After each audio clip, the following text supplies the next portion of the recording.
Hi, good day. Please introduce yourself. Good morning, ma'am, sir. My name is Ruby Makilan, 24 years old, single, no kids. My education is I graduate senior high school. I have 3 brothers and 1 sister. Do you have any working experience as a housemaid before? Yes, sir. Where did you work? Here in Philippines, in Cebu City, which is 6 years. From what year? 2019 to 2025. Okay, what are your job duties? My job duties is taking care of the baby, the age of 2 years old and 5 years old. Do you have any work aside from that? Yes, sir. Cleaning, cooking, washing, and ironing. And also you're taking care of the 2 kids, right? Yes, sir. What are the ages of kid? 2 years old and 5 years old. Okay, if ever there's a newborn baby, are you willing to take care? Yes, sir. If the baby is crying, what will you do? First, I will check the diaper and if it's wet, I will change it.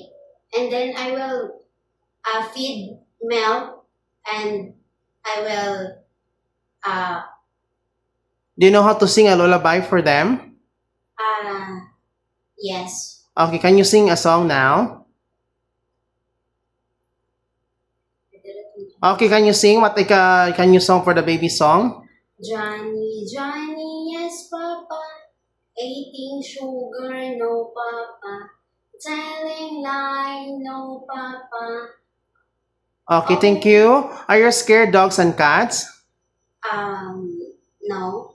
Okay, do you have your dogs and cats in your home? Yes. Okay, do you have any allergy? No. Okay, if ever the children or baby is naughty, what will you do? I will. Do you have a long patience for them? Yes, sir. Do you know how to teach them count numbers and reading book stories? Yes, sir. If ever the children and the baby is sick, what will you do? First I will check the temperature and then I will put cold fever and then I will tell the parents that the baby is sick. Okay. If ever you were working in Hong Kong and then you're the first timer, right? Yes, sir. If you have homesick, how can you avoid it?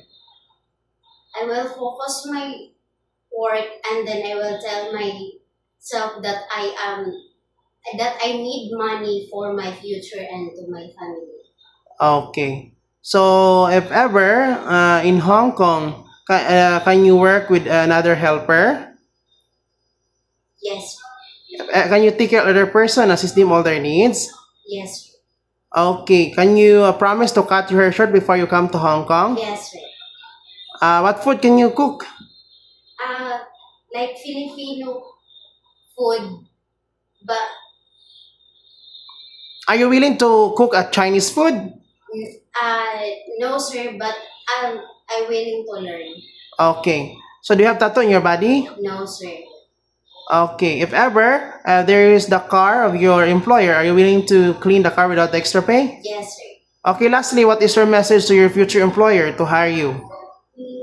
My message to my future employer, I hope you hire me as your helper.